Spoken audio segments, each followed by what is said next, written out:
Don Sol. And what he did was he involved himself with El Chapo. He told El Chapo, look, I don't give a shit what you do. I'll back you up. I'll give you information. I'll let you know when the Marines are coming. I'll let you know when the police is coming. I'll let your shipments go through. I'll let you operate. But I need you to do me a favor. I need you to tell me throw me two bones real quick. Tell me two organizations that you don't like or you got beef with or that you want to take over to make your company bigger.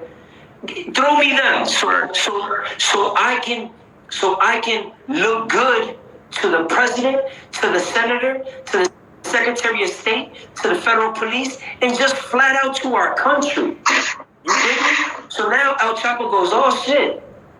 This dude right here, he doesn't give a shit what he needs to do to get in that position of government. So I'm gonna help him. Now check this out. El Chapo says, all right, I got a beef with the Juarez cartel, and I got a little beef with the MS cartel. So El Chapo rats on the motherfuckers. El Chapo says, all right, they living right here. They right here. This is their stash house. They got 500 bricks coming in, and this is where you can find the boss of the organization. Send the U.S. Marines, send the DEA, send the Federal Marina, which is the Mexican Marines, and the Federal Police. So now, the guy Don Sol, he goes and busts those guys. No, first he's smart. Now he got a chess piece. Now he's playing chess. He goes to the president and says, Mr. President, he says, Mr. President, I'm going to give you one of the biggest drug cartels in Mexico, but I need a favor from you, Mr. President. I need you to make me chief of the Federal Marines in Mexico. And he just put himself in another position of power. Then after he was the chief of police in the Federal Marines, he went back to El Chapo and said, El Chapo, I need another bone, and I'll take out whoever else you want me to take the fuck out. I'll lock them right up. What you want me to do, El Chapo? El Chapo goes, well, all right, I'm going to throw you another bone, but I need you to lock this motherfucker up and let us bring this many kilos in. And he goes, okay, the police are not going to bother you, sir. Do whatever you want to do, but I need you to give me a mega arrest so that the international people could see that we're fighting the war on drugs. Gangster. Now listen to this. Now the next deal, he goes to the president. He says, Mr. President, I'm the chief of police, but if I give you this, you guys are looking bad out here. If I give you this, I want to be Secretary of Treasury, a Secretary of the State. Now the president, he's doing bad. He's not going to get reelected in Mexico. So he says to Don Sol, fuck it, do it. And Don Sol puts himself now Secretary of the State. Gangster. Now, Don Sol is keeping the DEA off El Chapo, and El Chapo's riding on every other cartel in Mexico. He doesn't give a shit. He's making more money. He's a billionaire. He's on Forbes list. And the Marines, the DEA, is leaving him alone because the DEA is okay with the arrest, the mega arrest that they're making anyway. So check this out. Now Don Sol is secretary, and he's direct with the president. And now the president is a lollipop. So now Don Sol has the power because Don Sol can make shit happen through his ties with El Chapo, right? He's been in the field already. You did what I'm saying? He's in the field already. He knows how to play out there. So now look, Don Sol gets put in the highest power. He is president without being actual president, in other words. He's puppeteering the president, right? And to answer your question, that is what's happening in America. If that's happening in Mexico, what the fuck you think is happening with money, with Jewish men with real money? They don't got no money in Mexico. The only money was coming from Chapo and the rest of the Mexican cartels. Let's keep it authentic. That's why I said they all one and the same. Now they make it look like they segregated. It's the right and the left, I use Mexico as an example because it's public information.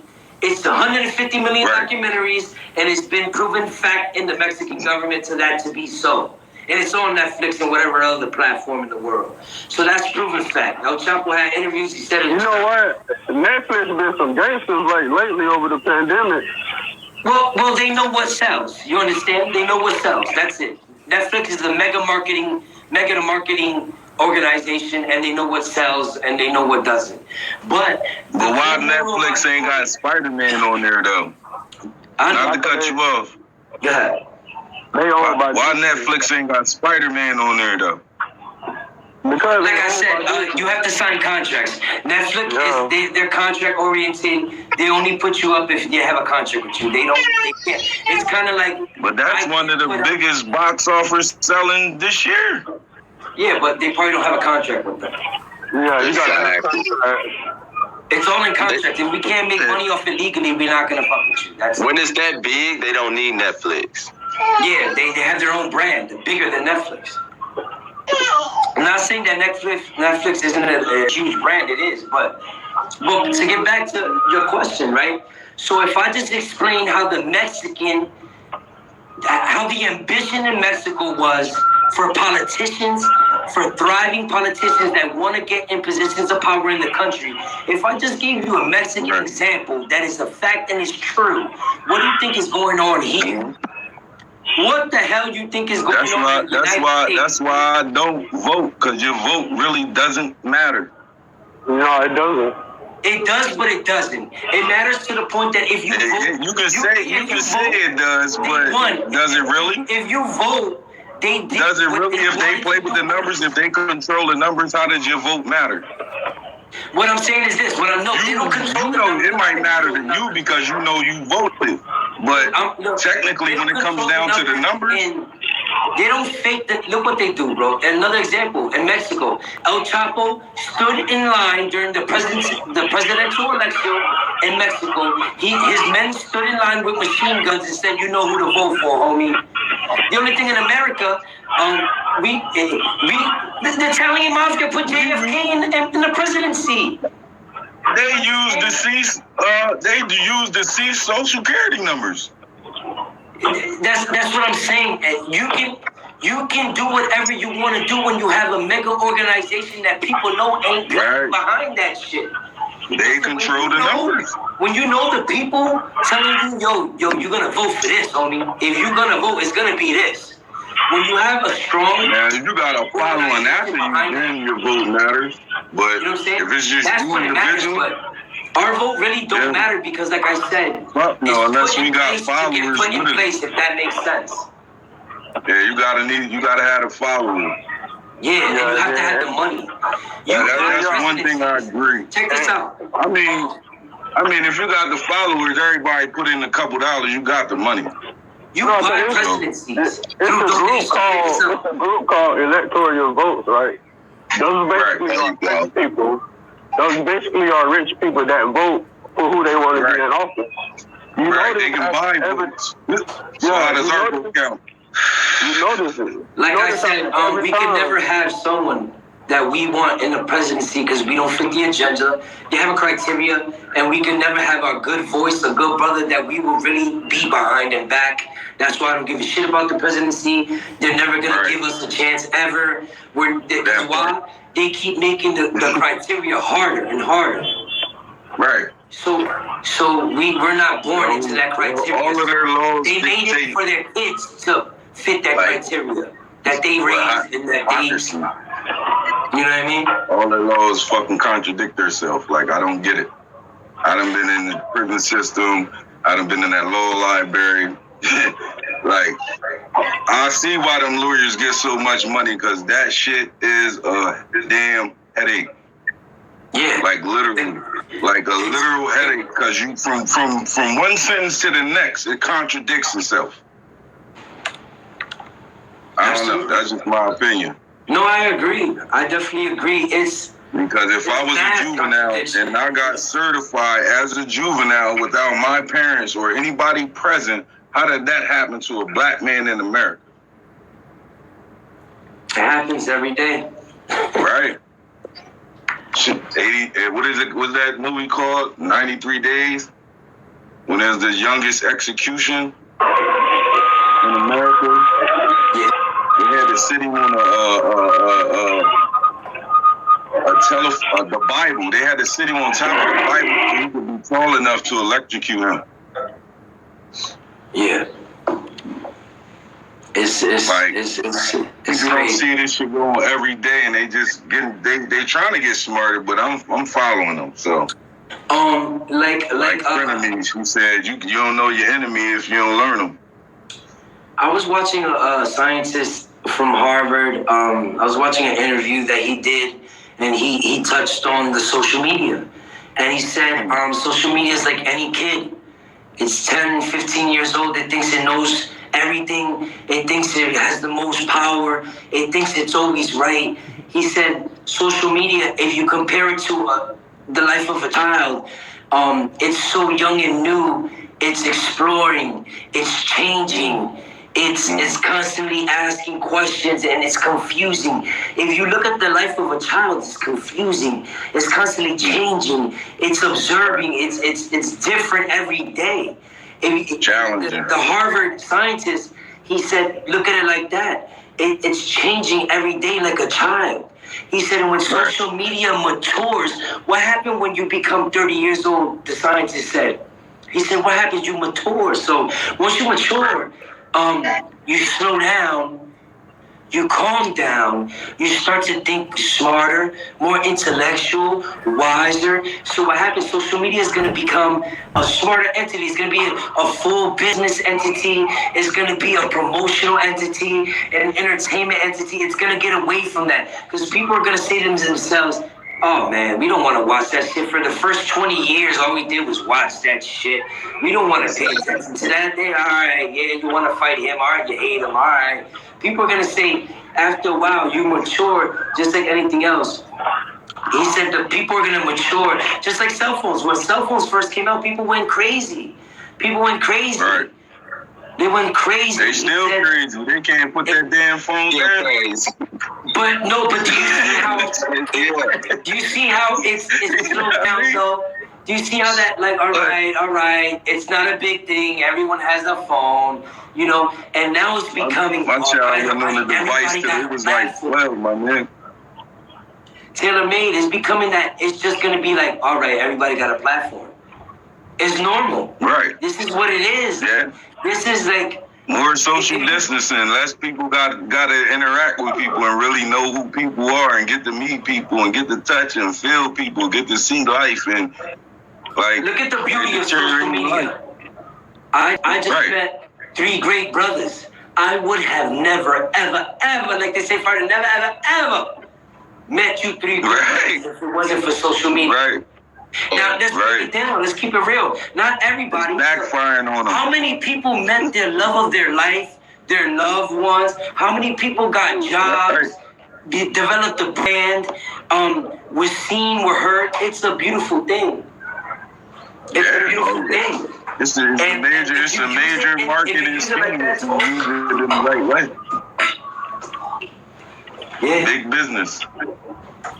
Big business. You can sell. You can get merch on here. All that. Like, trust me, I just been sitting back, laying in the cut like a Band-Aid, watching everything. What y'all think about Cash App? How good that is? Like, you can just cash out for motherfucking $50 right quick.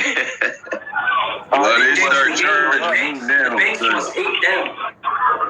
I went over their dividend mark, so they charging me now for anything I get coming in. So that shit just like the county jail. I get half of what you send me through Cash App. Yeah, they taking $1 and some change from me right now. If you send me 50, I get 48 right now. Yeah, and they got this tax joint they coming out with now. Yeah. Yeah, my bank doesn't even work with them no more. They was like, they can't trust Cash App. Too much stuff happens. Now they got this jail thing where people are starting to correct these scams. Even outside the UK, I was like, wow. So it started from the UK. Yeah, you fucking what? You can invest. You can go on Bitcoin. You can invest in Tesla. You can invest in all types of marketing schemes. Like Cash App ain't playing. They gonna buy them out. They gonna get bought out. Then it's gonna be the government's policy, and everything's gonna be taxed as usual. Shit, it's probably just switched to the government. They probably bought them out already. That's why they started taking money. You know how the government. The government be moving. Yo, salute, gentlemen. Salute. Good afternoon to everybody, man. Salute. I know a lot. I'm not gonna say I know a lot. I'm intelligent enough, and I know some information. The question that one of y'all gentlemen asked about how FEMA runs the country instead of the president, is the president signs an executive order, right? And when he signs the executive order, he basically gives all power to FEMA. So FEMA's not just a relief type of company, you know, that comes in during disasters. They do everything. They very well diverse. You know what I'm saying? So so the president has to sign his power over, and everything is symbolic. So when they have these press conferences, you know, when the presidents have the press conferences, everything is down to symbolic, you know, symbolisms. So if he has like more, I believe it's like 6 flags or more or something like that, that means something. Because I remember what you asked, that question one of y'all gentlemen asked. When Trump was president, he did that. He signed that executive order, and he only had like three American flags behind him. That mean he had no power. It's just like, see, another thing about these, because I'm 45. I heard one of y'all gentlemen say 43. So I've been to prison, did my thing too. I'm very young looking. You know what I'm saying? If y'all see that picture, you know, just like that. Young features. Preserve your body. Preserve your body. Facts. So, whatchamacallit, what was I going to say? Oh, yeah. So when Trump was president, he signed an executive order giving power to FEMA. These press conferences, not like I said, they symbolic. What they do is they speak on a lot of stuff that's basically gibberish and foreign to us. And in the midst of all of that speaking that they do, like Biden did the other day on his press conference, they said it's the longest press conference that any president in history ever had. So in the midst of all of this talking with the gibberish, they drop facts and stuff like that. And Biden already, I think it was like, was it last month or a few weeks ago that Biden said, "Oh, I'm not y'all president. Trump is president," which is the truth. Trump is still technically president. A lot of people, when I say that to them, they're like, "Oh, what do you mean? Biden won the election." The Democrats really stole the election. If people pay attention to the real things that's going on, I mean, Dimas is always on some stuff like, you know, talking about positive things. And you know, on a couple of lives, he said, and it's true, the negative things right now gets the most views. When we come on here talking positive, talking about helping the community, doing that, like, if you know, you don't even got to be religious to know a lot of things. It's a spiritual war going on. There's high vibration people. That's the intellectual people. That's the people, I don't like to say the word woke, but the ones who's awake. You know what I'm saying? And knows what's going on, right? There's a small percentage of those people. Then you have the low vibration people. That's why I don't even listen to rap. I know one of y'all gentlemen showed your daughter, bro, I got a 5-year-old and a 3-year-old. They never heard rap music ever. You know what I play around them? They know about Sam Cooke. They know about James Brown. They know all that, because that type of frequency that type of frequency music was played at 432. 432 is a frequency that is more like God body. It's heavenly. The music that we're listening to now is played at a 440 frequency, which is demonic, satanic, and all that. You know, Triple X said that before he died. Yeah, bro, it's the truth. Exactly. He was exposing that. Facts. He was exposing that. Matter of fact, Kanye was on Drink Champ. He mentioned it. But you know what gets played through all social media, through Shade Room and everything? Oh, Kanye was saying, the negative. Oh, he was dissing Big Sean. But they didn't listen to the messages in the midst that he was dropping. It's the same thing with movies. Every movie that is put out, there's a guy who was a stuntman. I forgot the name of the documentary, because if y'all go watch it, it's a must watch. The stuntman got into Hollywood, right? He did every stunt for like almost all action movies. He said the more and more he got into Hollywood, he noticed how satanic and antichrist that it is and stuff like that. He said people don't even notice. the CIA sits with these directors and producers before they put out a movie and let them know what they can and can't put out. And in the midst of every movie, there's the truth. So when we watch a Mission Impossible and they showing technology stuff where, you know, you gotta, you get to a door, the door gotta scan your eye to open up. This is technology that they've been had. Just like the first hybrid car was in 1920. So they've been had the technology every year. That's James Bond. Yeah, I mean, they show everything in the movies. It's like, they okay, just giving it to us piece by piece. exactly. Yeah, they gotta show you that the devil exists. Correct. In the midst of the BS, they put that. Now we'll see it. The awakened mind will be like, yo, that's ill. But the other people that's, you know, sleepwalking zombie, they're like, oh, that's not real. That's only in the movie. Right. You know what I'm saying? It's just like Richard Pryor. I grew up on Richard Pryor. Right. Yeah, Richard Pryor was talking like, yo, he set himself on fire. He was smoking crack. People thought he was just being funny when it was the truth. Cat Williams exposed it. Yo, when you reach to the $30 million, $30 million actors, you get to the Hollywood mansion parties, you start to see these things. He was like, yo, I went to a room, I opened the room door, I saw Professor Overby taking it up the ass. Yo, these things happen, but they put it in a joke form. So now when you watch the stand-up, you're like, oh, Cat Williams is just being funny. That didn't really happen. You get what I'm saying? Yeah. Come on, bro. Michael Jackson exposed the music industry. Prince, all of that. Right. Sam Cooke was the first black artist to own his own publishing, and he was gonna start his own record label, right? And he got killed. He got murdered by, of course, you know, a clear person. I need to go into depth with that. They took all his music, so his family don't get no percentage, no nothing on his music, bro. You know what I'm saying? Facts. Mom Rainey exposed in the day too. Yeah, you know who else too? Patrice O'Neal.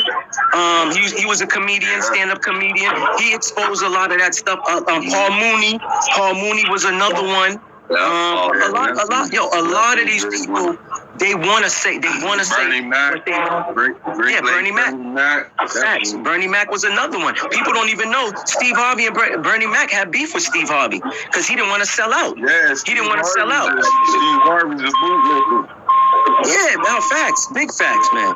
A lot of these. That's why my father at a young age, my father always never shut up. We be clowning black people on the Family Feud. I be seeing behind it. I read between the lines. I see the great area in Steve Harvey. We be trying to clown black people on Family Feud. Yeah, listen, facts. Steve Harvey's wife right now was a queen pin from Detroit. Her husband was a major drug pusher, bro. A major drug pusher. He married her. You don't think he knows what she was doing before he married her?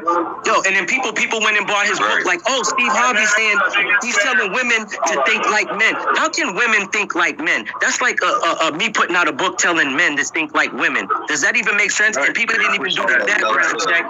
Yeah, and the man was married 3 times. The man was married 3 times. Pushing that narrative right in front of her face, like Kwame Brown been saying since he came out. Like, I'm gonna show y'all who the devil is. Yeah. He's showing us who the devil is. Bro, look at the times we in. Trying to pull him down. Look at the times we in, right? I know one of y'all said y'all was in prison, right? My first prison term I did was in '93. The first unit in pod that I went into, an OG pulled me aside. This is in the baggy era, right? I didn't have my boxes exposing. The first thing the OG, the elder, said to me, he said, "Listen, let me tell you something. This is your first bid." I could tell, right? He said, first thing, if you put that pants under your ass, that's a gay sign. Yeah, that's a gay sign, and it's a symbol to let somebody who's curious or gay, let them know that you open for business. So when these dudes is wearing that pants under their ass and they talking about that fashion, that ain't no fashion, homie. That ain't fashion. That's not fashion, man. Man, they running around in leggings, man. Yeah, it's a trend. Yo, bro, Dimas, remember I told you my IG got taken? When you have to make you know why my IG got taken? Because of how I'm talking. I was talking like that on IG, making posts. I was talking about all of that, exposing stuff like that. Like the 10-year challenge. They made sure of it. Yo, listen, you know that 10-year challenge? Yeah. Yeah, people was like, oh yeah, let me take a picture from 10 years ago till now. They don't even understand, right? I exposed that on IG. The day I put that out, my shit got taken. I said, yeah, the FBI is thinking all of y'all that put a picture from back then, picture today, so they can put you in the system. Right. They don't understand all of these challenges is created by the CIA. Yeah, it's created by the CIA. Yeah, they don't need your ID because, yo, listen, that's why dudes that wear a mask that does crimes nowadays are getting caught. That's how they getting caught up, bro. Right. All they need to do is scan your eye. Y'all seen that movie Eagle Eye? Yeah. Yeah. Come on, somebody. Come on, man. Come on. Of course. Yeah, man. That's all they do. Once they take you, if you expose your eyes, all they do is put your eyes in a database and then it matches up. Once it catches the match up, it's like your fingerprint. It's like your eyes is just your facial recognition and all of that. Yeah. That shit helped me, like, when people was creeping on me, thought they was creeping, I'm looking off of car mirrors and all types of reflections just to see, watching my back. Man, listen. For real. Eagle Eye opened my whole third eye, my nigga. Like, I was like, what the hell? Yep. I said, oh yeah, I got to pay more attention. Got to be cognizant, keep your head on the swivel. I was my third eye in high school when I was Hopson, the one that, if y'all know Hopson, but Hopson is also he's also a foe of the industry. Facts.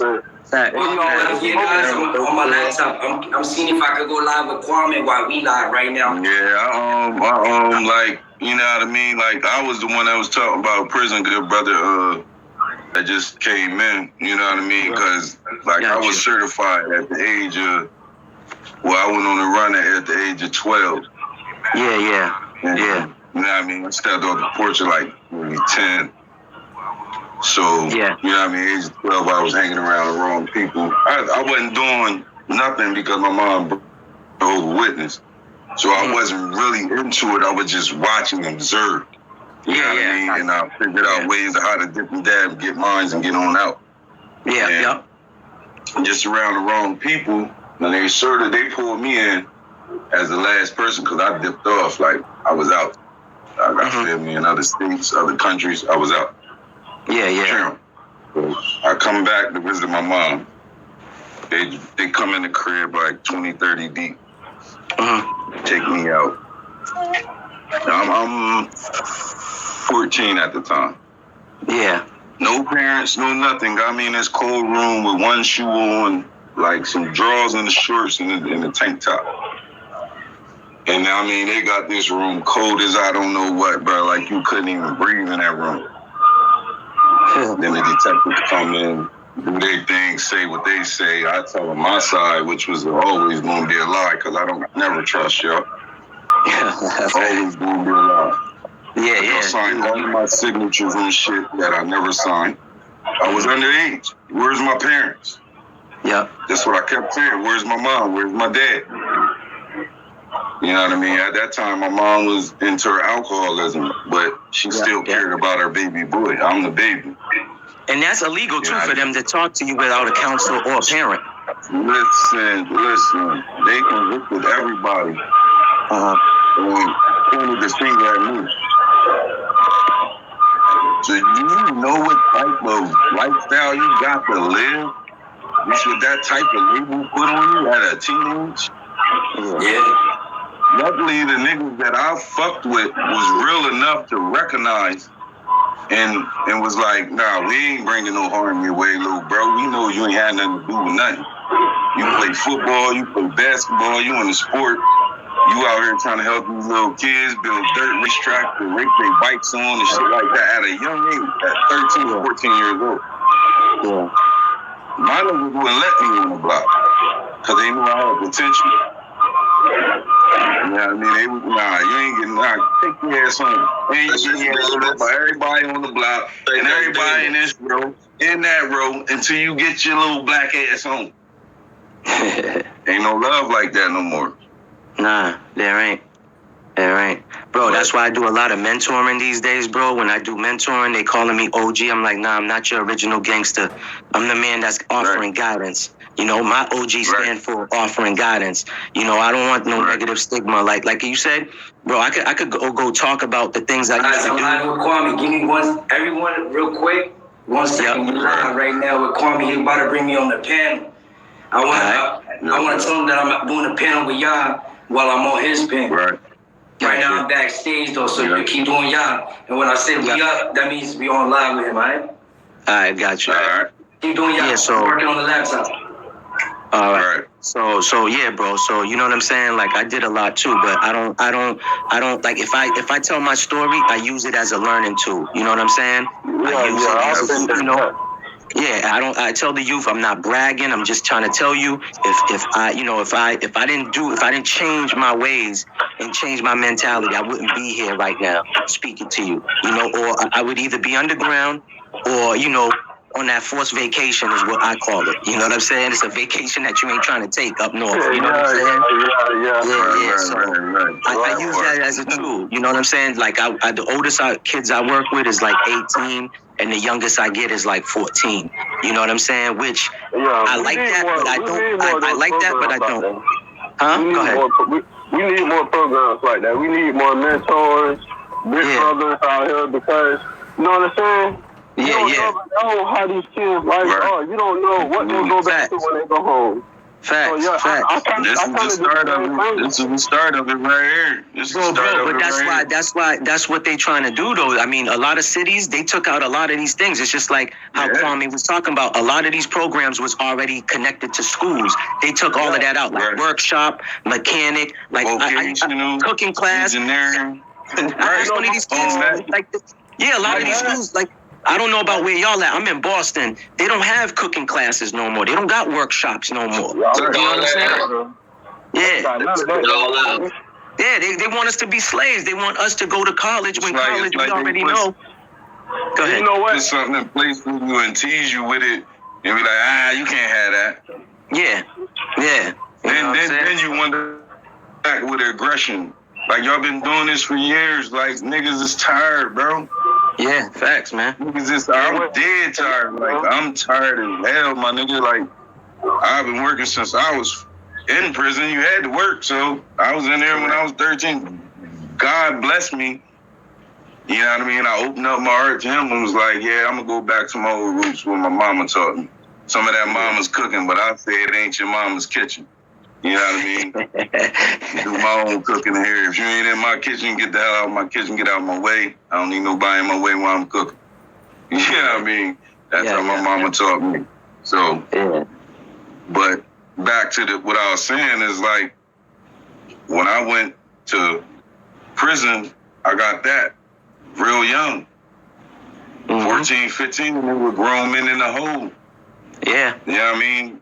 Plenty stories like, crazy. Guards, crazy. No, I mean, murder in there was like nothing. It was like you was on the streets time 10.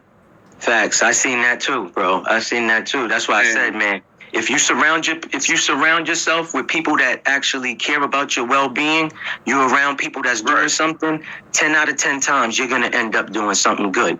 But if you're around negative people, low energy, vibration, all of that, 10 out of 10 you're gonna end up, not being something. You know what I'm saying? I remember an old gentleman told me, if you're around a knucklehead, you're going to become a knucklehead. You know what I'm saying? Plain and simple. Nothing complicated, not complex. Just plain and simple. If you hanging around a bunch of knuckleheads, you're going to be a knucklehead. You know what I'm saying? So, if, surround yourself around people that, can help you, like they say. Go ahead. But I got blessed, though. Like, you know what I mean? And I went... in the law library, because one of my OGs stepped up to me, man, that's crazy. They can't do that. So I went in there and studied it myself. Luckily, I knew how to read and write, and I was articulate enough to know the difference between what was being said and what was bullshit. Like, the whole laws is bullshit, period. Oh, yeah, but, definitely. You know what I mean? Yeah, they all contradict themselves. So, but anyway, I went in there and learned that I could fire my lawyer. Get him out of here. He didn't even represent me. So now my case comes back to light, and I got decertified, but he couldn't reopen my case because it was already null and void. You know what I mean? Yeah. But he got me decertified. He got me put into the juvenile system, and I went, and I had to pick which joint I wanted to go to, and it was this joint called ARC, Alternative Rehabilitation Center, something they used to thrive on and make a whole lot of money off these young black kids in placement, from sports to everything, bro. Facts. Everything. I mean, like, musically talent, whatever, they pulled it out and they put up the bread and do whatever they, you know what I mean? You their star people. Yeah. And that's just the way it is in America, I guess. You know what I mean? But God blessed me out of that situation, and I learned a lot from that shit. Well, why you think they took out the Black Panther Party? Because these dudes were educating, like, you know, they want you to believe that it was a terrorist group. But when you actually do your research, you'll see, like, oh, the government was funding them money to start up, you know, to open centers up and educate the kids, feed the kids. They started all the shit. They started all of it, and then, like I said, then take away, you can't have that. Yeah. It's like playing with a kid. You got a candy in front. It's like you got a candy in front of a kid. Commercials, all you see is sex. You used to see them commercials. They used to be banned. All the beer commercials, they used to be banned. Beer was illegal. A lot of that stuff used to come on late night. Yeah, a lot of the negative stuff used to come on late night, bro. Or there was a channel that was dedicated, like, bro, channels like TV. Yeah, remember when regular TV used to actually turn off, like at midnight? They used to play the national anthem with the flag waving. Huh? Yeah. Yeah, all of that. Dark. I thought I was growing up until my mom came here. What you watching? Yeah. Turn that shit off. I'm saying we used to at least have a balance. Now there's no balance. It's all negativity, bro. All negativity. Back then we had the conscious rappers, you had Public Enemy, you had Poor Righteous Teachers, you had Tribe Called Quest. They wasn't talking about bang bang shoot 'em up. You know what I'm saying? But and they kept made you them balanced. negative anyway. They made them look. Yeah, exactly. You know what I'm saying? But at least you had a balance. You could go listen to the Ice Cube, the NWA, and then when you wanted to listen to the conscious rap to give that balance, you know what I'm saying? You had that. Now they had you don't that have explicit label on there. They had that explicit label on there, right? Where'd that go? Yeah, exactly. That's what sells now. If you ain't got explicit on your joint, it's not selling. Bro, that's what Dimas did a live like 2-3 lives ago, speaking on that on a live, saying, bro, I barely get views. He's not complaining, but it's the truth. If we're on here talking about shoot 'em up all day, oh man, you'll get like over 20-30,000 views, bro. You know what I'm saying? All you gotta do is put some negative thumbnails to draw the attention. Exactly, and it'll shoot up the algorithm on that video. Yeah. Right. Yeah. They tell you that. If you know you gotta play with the title. Yeah. Right. Hey, let me ask you this question. Do you remember the great meeting in hip hop? The who? The great meeting? Yeah, in hip hop. What you talking about? Like back in the great meeting that changed hip hop. Tupac used to talk about it in his song. I knew Tupac had that recording with Monster Cody when he wanted to, like, you know, do some powerful stuff. He even had Michael Jackson with it. I don't know about the meeting that you're talking about. Go ahead, elaborate. Talk. Yeah, the great meeting is, well, they had this meeting when they started to tell rappers, you can no longer rap about positive music.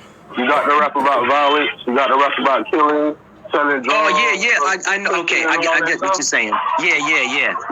Yep. Yeah, well, that was with the record label companies, though. Yeah, that's all of them. Yeah, exactly. They brought rappers in there. Yeah. Where is that book? Now I remember. Yeah. I thought you was talking about like a different type of meeting, but yeah, I heard about that. Yeah, basically, if you pay attention, right, like. Me, I'm older. I don't know everybody's age on here. I know a gentleman said he was 43. I got 2 years on him. I'm 30, so I'm probably 30. 32. Yeah, so in the 80s, like I said, in the 80s, if you listen to the music then, even early 70s, if you listen to the frequency, the music, you know, even R&B singers, men was telling you to love the women, treat them like queens, this and that. Now, you can't find that, bro. You can't find that. It's if it ain't shoot 'em up, bang bang, it's fuck this bitch, fuck that bitch. Like nobody's talking, nobody's singing about loving a queen, treating her like a queen. You know what I'm saying, and stuff like that. Like nobody's talking about love. There was a lot of love songs back in the 70s and 80s, even up to the 80s, late 80s. There was still love songs. You know what I'm saying? That time, boy. I grew up with that type of music. Listen, man, I'm telling you that music. When you hear good music, if your hair on your arms, you don't get goosebumps, then that ain't no real soulful music. We talking about soulful music that hits your soul, bro. You could be a pimp. You heard that music, you wanted to change. You know what I'm saying? All of it, like Barry Manilow. Yes. Like, yeah, bro. Teddy Pendergrass. You know what I'm saying? Yeah. Teddy P, whatever. Even in the 80s with Michael Jackson and Prince, that still was a good era, bro. It still was a good era. Even up to the maybe close to the late 90s is when things started changing, bro. Like, things just drastically changed. Gangsta rap music took over.